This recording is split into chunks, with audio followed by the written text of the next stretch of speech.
Hello, it's Holly, and I am so excited to share with you the 5 client attraction strategies that are going to be game changers in 2020 and that every single startup business needs to know. So if you're in the startup phase, the first thing I want you to grasp is that you are probably doing a lot of things you actually don't need to be doing.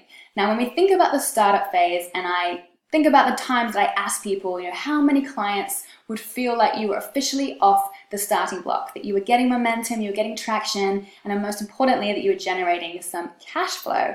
And most people will tell me, somewhere between 5 and 10. 5 to 10 clients. That's 5 to 10 people in the entire world, guys. You can do this if you start to focus your precious time, energy, and effort on the things that actually move the needle for a startup. So we have to remember we need to be where we are. We cannot compare ourselves to businesses that are further down the track, that have been around and established for way longer than us. Okay, so please put aside those plans for world domination in 90 days and start focusing on the things that really matter. And I'm going to walk you through this right now so that you can start to consider, well, where have you been spending your attention and where should you be spending your attention? Okay, so let's get right into it.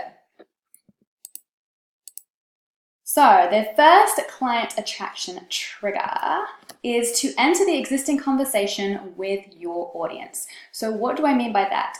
Every startup needs to embrace the discovery phase of a business. That means we have to understand who is it we're even trying to attract and what is it they want.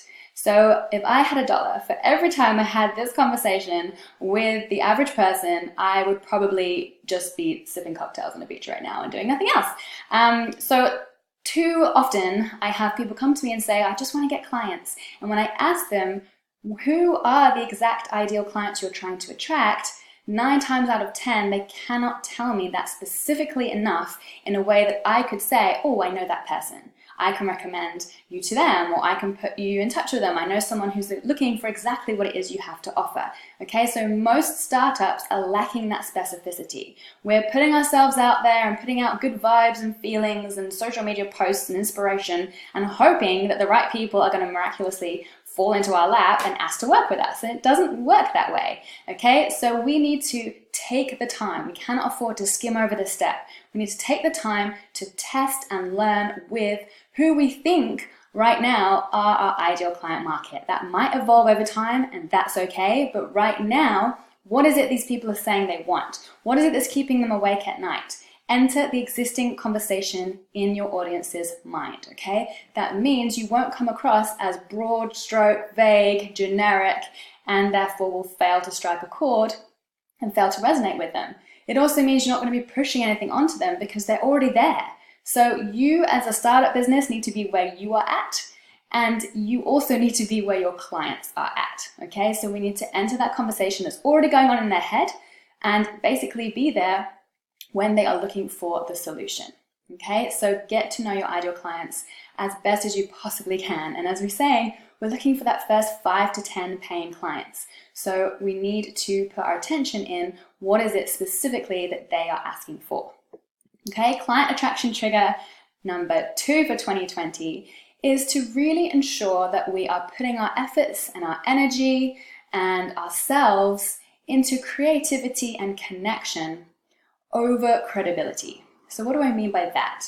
A lot of us, especially in the startup phase, get overwhelmed by these thoughts that I have to have 20 years of experience, or I have to have my own radio show, or I have to have been on a TEDx talk or on TV, or anything else that feels credible for someone to take me seriously. This is where I see a lot of people who are very talented and experienced already fall into the trap of thinking I need another qualification before I can get paying clients.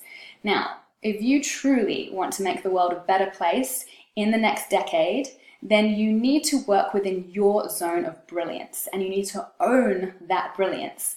When we can tap into our own creativity, our own passions, we will create our best work. We will be our best selves, and everyone else will benefit from that version of ourselves in turn, okay? It's just something infectious about working within our own passion to other people, and they want a piece of it. So it's going to attract people to you literally like a magnet if you focus on your own stuff and stop worrying about the things that you should have in place, which in reality are not the things that bring people on board and make them want to work with you anyway.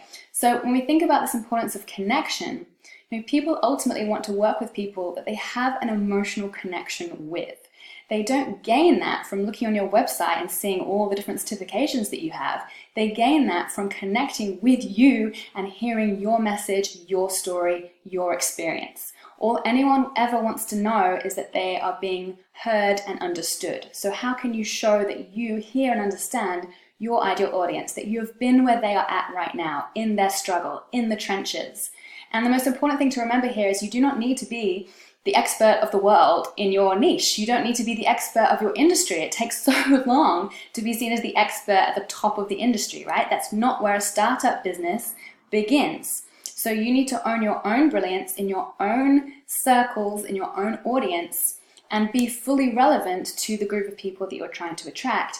And ultimately show that you are not someone who is light years ahead of where they are now, right? So you only need to be a few steps ahead of other people who are still stuck in the trenches. So you are showing them what's possible. You're showing them that there is a way beyond it. You're showing them that there is a solution to the biggest burning problem they feel they can't solve right now. But you can only do that through connection.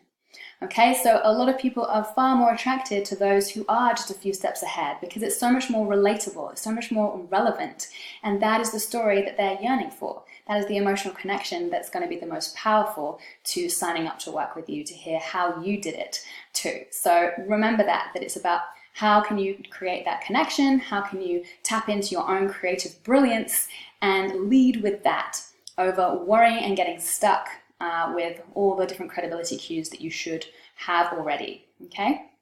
Number 3 is to recognize that true impact is achieved through intimacy.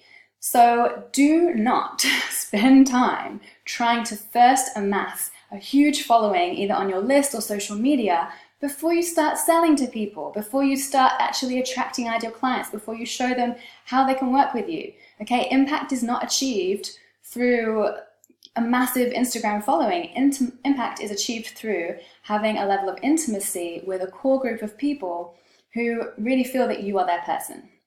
The way that we achieve that is through having that deeper level of relatability and connection and really taking the time to understand them and offer personalized support, personalized offers that feel that they were made for them.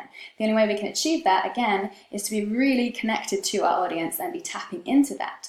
I know someone who had 1 million YouTube views on their channel and was broke, had no paying clients. Okay, so are you focusing on the right things to achieve impact? Because impact is only meaningful if you are helping someone else to get results, if you're helping someone else to overcome a problem with the solution that you can offer. So really make sure that you're shifting your focus to what is actually important here, because I grew a 6-figure business with a list of 600 people. Right? So those things are not the things that get you paying clients. And actually you have so much more ability to get paying clients when you can have that level of intimacy, relatability, and connection to them so that they feel that you truly get it and you truly get what they are dealing with right now, far more so than people who have these huge audiences but don't really know the people in them. Okay, so number 4 is advocacy-led advertising. Please, please, please, if you are a startup, do not spend money on paid advertising until you know what resonates with your audience, okay? That's why we're first of all in that discovery phase where we're getting to know our ideal clients and what they care about, what they're saying they want, what they will buy. And until we know that, then we're not going to invest precious cash flow, which is the lifeblood of your business, into paid advertising to, quote, see what sticks, which is the advice that I was given a few years ago, where I literally had to just chuck a ton of money at ads in the hope that I would miraculously understand what works and what didn't. And in reality, I just spent a lot of money that I might as well have thrown into a fire for the learnings and results I got from that experience. So let's just, again, start with where you are at. And actually, it's advocacy over paid advertising that is more likely to attract those first paying clients. Okay, so when people hear about someone or a service through people like them, that is far more powerful than anything that you could even say about what it is you do in terms of your offers and your expertise. So creating an audience and a following of people who don't only buy from you firsthand, but actually talk about you and share how amazing you are, that is what we are aiming for, okay? So when you're selling to someone, the goal is not to make a sale. The goal is to create someone who is so passionate about working with you that they are an advocate on your behalf and actually sending people your way. So this is how we create momentum and word of mouth. This is how we start to put the feelers out into different networks. And this is, again, why connection is so key in creating strategic connections in terms of, how can we cut into and tap into other people's platforms that have the same audience and can ultimately be advocates on our behalf and introduce us as a trusted source of knowledge or authority in our niche. Okay, so this is how all of that is going to work. And I see a lot of things online that, word of mouth is not going to fuel a business. Well, no, not forever. But again, in the startup phase, any word of mouth that you can generate and generate quickly is absolutely going to propel you off the starting blocks. And that's what we really are caring about right now, because we have to make a start before we can become sustainable. Okay, so think about, how can I create those connections so that others are going to share on my behalf, rather than focusing, what you might have precious little cash flow right now into paid advertising when you haven't got these foundations in place. Okay, and the fifth one is all about selling. Now, you have to be able to sell if you're going to have paying clients. It sounds obvious, but most people really suck at selling. And in 2020, people are so over the hard sell, okay? We're so over the pushy, persuasive tactics, and we've kind of seen it all before. What we're also becoming a little bit more tired of is, in a very saturated online market with things such as coaching, mindfulness, consulting, that type of stuff, it feels like, every Tom, Dick, and Harry is suddenly a coach overnight. So we cannot sell coaching. We cannot sell the methodology. That's not what people buy. People buy the solution to their biggest burning problems. So the only way to avoid a hard sell, there's 3 ways to avoid the hard sell that I teach, but one of them is to ensure that you're positioning what it is that you offer as the solution, a genuine solution to their biggest burning problem. Okay, and that is what people want, and people buy what they want. That means we sell them what they want, and then we will deliver them what they need in order to get what they want. So you're still going to deliver them your coaching methodologies, your mindfulness practices, your fitness strategies, whatever it is that you do, because ultimately you do know that those are going to have the impact. You do know that those are things that people do need in order to hit their goals, whether that's in health or relationship or business or whatever else. But we have to sell what people want to buy. Okay, and that is not a methodology, and that's why it's so hard to sell things like coaching, because we're selling the invisible.